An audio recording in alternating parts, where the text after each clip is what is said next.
We have a sad update to a story we first told you about yesterday in Kaysville. A man who was severely injured and knocked unconscious while trimming a tree, he has died. It happened yesterday morning on Shadowbrook Lane when Santos Bodilio was hit in the head by part of a tree. He initially was brought back to life through CPR, but he later died at the hospital. In St. George, a person has been arrested. Coming up, protesting the privatization of the U.S. Postal Service. More than 200 demonstrations being held across the country. A closer look at the rally here in Utah. News, Washington. Right, thank you. Public workers gathering today to let their voices be heard that the post office should not be privatized. News specialist Brittany Tate spoke with those at the rally. And Brittany, what are their concerns? Well, that's right. Union and postal workers saying that moving the Postal Service under the umbrella of the Commerce Department, which is a projection that President Trump has mentioned numerous times. But postal workers tell me that many will lose service if this happens. They believe many smaller rural towns will be lost and have no mail service. Today, members of the National Association of Letter Carriers, Utah Public Union employees, and volunteers showed up to wave signs and spread the word. These activists are hoping that others will reach out to our U.S. senators to urge them to speak up for the Postal Service. The Trump administration has argued that the Postal Service doesn't make enough money, but workers tell me that isn't their goal. The post office doesn't function on taxpayers' money, and workers say the goal is service. Some mentioned other countries who have privatized. Look at other countries that have privatized. Look at Germany. My family's from Germany. My dad was a postal worker. We've been through it. It didn't do better. Worse service, less deliveries. You have to go further to get your mail. The United States Postal Service has been around for 250 years and boasts of hiring many veterans. Now, volunteers and union workers will be at the National Association of Letter Carriers branch this upcoming Sunday to rally again. Mike, today's rally was just one of 150 different protests held nationwide to keep the post office public. Back to you. All right. Brittany Tate live in the newsroom tonight. Brittany, thank you.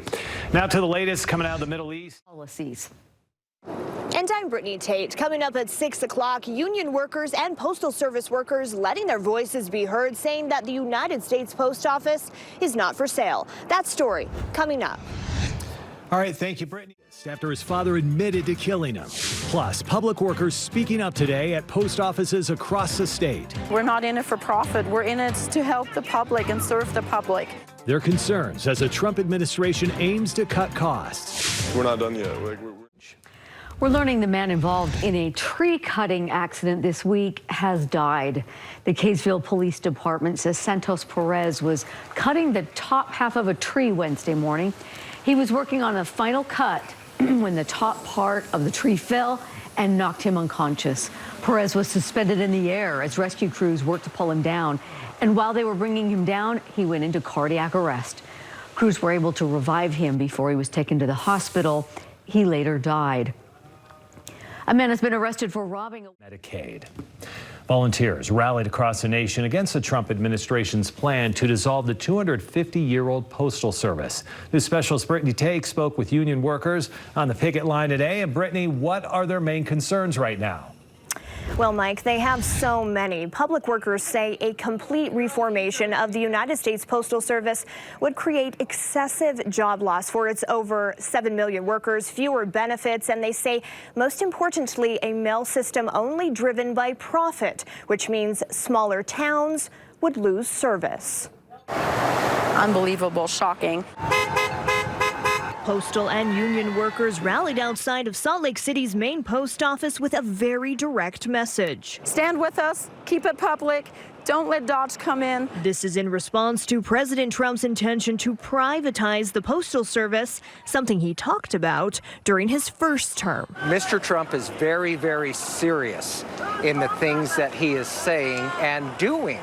And so we're very concerned. The United States Postal Service has operated for 250 years, leaving no one behind. We service every single address, over 169 million addresses in the United States. Trump's plan is to enlist private companies that are not beholden to the universal service obligation that the Postal Service has. We also do small communities like Garden City, Wendover, Nevada, and Green River, Utah.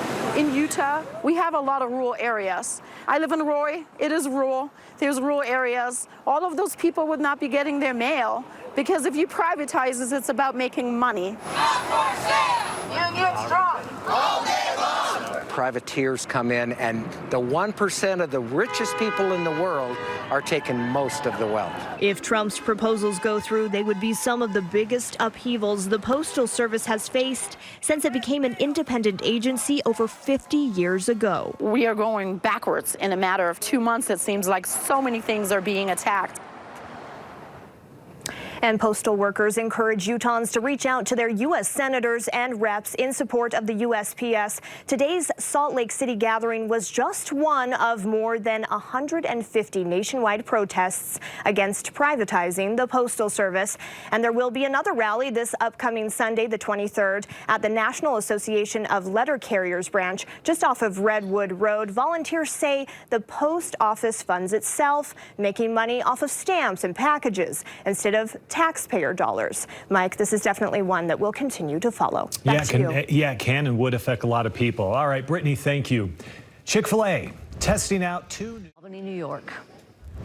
The honeymoon for a West Jordan couple got off to a rough start. They say they had no idea their flight got changed until they got to the airport. It's pretty late. In fact, it got changed to a flight which had already taken off. And when the airline and their travel agency refused to give them a refund, guess what they decided to do? They got Gephardt. As honeymoons go, it's awfully hard to beat Greece. Camille and Seth Losser can tell you that. Well, you know, except for the whole getting there part. From here to there, they decided to change up the airlines on us. Seth and Camille booked their honeymoon on Expedia, but when they showed up on time at the Salt Lake International Airport, uh-oh. And she couldn't check in. Yeah, somehow they got rebooked to a different airline. Even worse, the plane had already left 2 hours earlier. You didn't get any phone calls? No. You didn't get any emails? No. You didn't get any text messages? It led to a messy and expensive domino effect of booking and rebooking. Camille and Seth eventually made it, but they wound up paying British Airways for a flight that they could not make. So they called their online travel agent. And what is Expedia's response been? So they said that it's British Airways' fault, that British Airways changed the flight, didn't let them know, didn't let us know. But they say British Airways told them they needed to go through Expedia for a refund. These guys just didn't want to take any of the blame. Tired of the finger pointing, Camille and Seth decided to call me. If we would have known that it was that early, we would have planned accordingly. The KSL investigators reached out to both British Airways and Expedia on the couple's behalf. We never did hear back from British Airways, but after a little bit of back and forth, we did hear back from Expedia with a happy response. A spokesperson did not explain how Camille and Seth were not notified of the rebooking, but they wrote, quote, "We reached out to British Airways on the couple's behalf and confirmed they were issued a refund." And indeed, the Lossers confirmed they were refunded $1,300 for the tickets, though it does not make up for the lost time. We got there a day late to our honeymoon. Airlines do sometimes change flight times, aircraft routes due to operational needs, weather, or cancellations. They might even rebook you on a different airline. And while they're supposed to notify passengers, that does not always happen if the flight is booked through a third-party travel agency. So what can you do if you do book through a third-party travel agency? Experts say flyers would be smart to download the airline's apps. That way they are getting notifications directly to their cell phones. If you got something you want me to look into, let me know about it. The number, 385-707-6153. Or you can email me, matt@ksl.com. Yeah, communication's always key, isn't it, Matt? All right. It is getting to feel like springtime out there, and pretty soon...